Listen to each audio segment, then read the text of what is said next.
Okay, one more thing.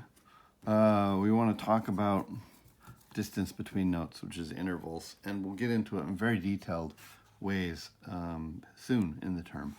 But I want to show you how this relates to triads.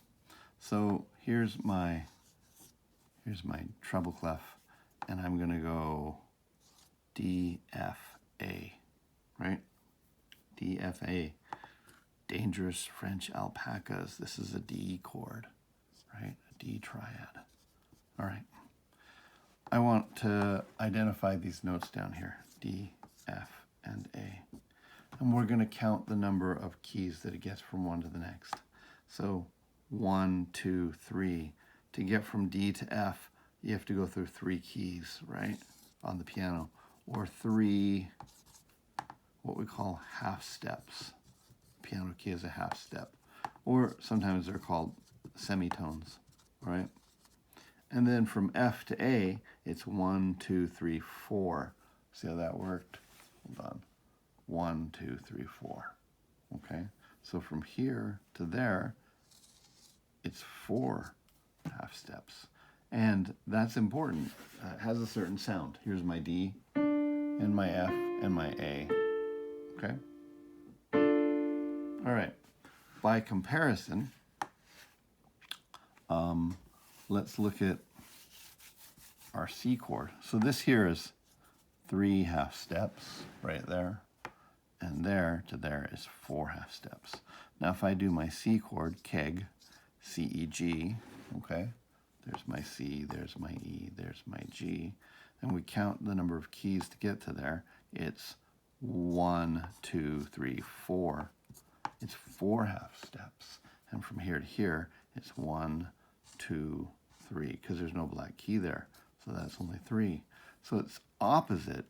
That's 4 half steps, and that's 3 half steps. And that sounds like this. Now it's lower, but it also has a different sound.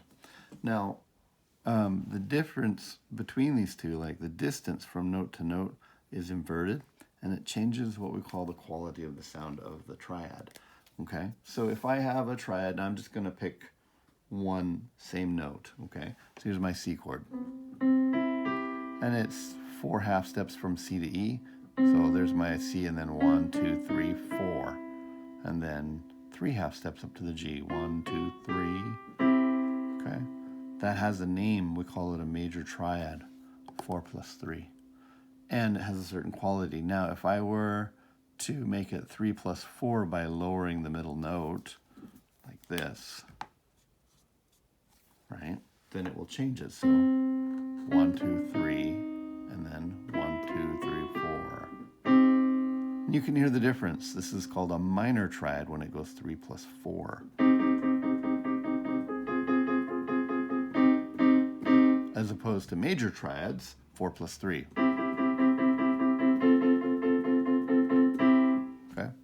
So the actual physical distance between notes changes the quality and character of the triad itself. And so just as a concept, and then on Friday we'll do more, if you have a triad that is, well, let's take these notes here, okay, like this. Between these notes right there is 4, and between these notes right there is 3. We call that a minor triad, okay? But if you do it the other way and you go 4 plus 3, we call that a major triad, okay? Now, there's also theoreticals like this, 3 plus 3, and there's also one like this, which would be 4 plus 4, distance between the notes, right? This is called augmented, okay? And this one's called diminished. And they all sound different. Here's 3 plus 3. Sounds like we're going to tie somebody to the railroad tracks and they're going to get run over by a train, and we go moo ha ha ha ha. Okay? And then we've already done this one, 3 plus 4. Sounds serious and sounds angry and sounds sad. Call it minor. Here's 4 plus 3. Major triad sounds positive, optimistic, energetic. Okay, sounds like Muppet songs. And then if we go 4 plus 4, it sounds like we're in outer space. Okay, so we're going to learn how to manipulate that on Friday with the triads that you already have. Okay, but we needed to know how the keyboard worked out and how to measure half spaces and know what sharps and flats did to get there. One last thing about the anatomy of a triad. So I said, well, distance between the notes, like this could be C, and this could be E, and that could be G. So we call the first note in that spelling the root, okay? And the middle one is called the third, and this one's called the fifth, okay? And let me just show you why that is. So I'm gonna go back over to here. Then I promise your head's probably full from all these videos. We'll stop. Here's my C, here's my E, here's my G. And we're looking here, this is a D, my pen, and an F. But these are my notes right there, okay? C, G, keg. If we count that as 1, then that's 2, 3, 4, 5. Well, the first one we call the root because it's like the base of a tree, right? It's where the chord starts. But then if you look and count up 1, 2, 3, this one is called a third because it's the third note up, right? 1, 2, 3. And then 4, 5, this one's called the fifth.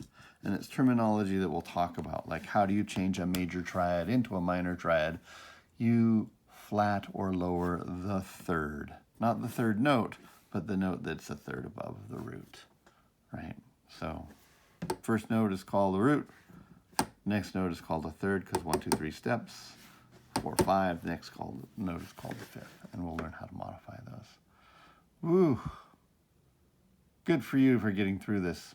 And now go look for assignments to help you practice.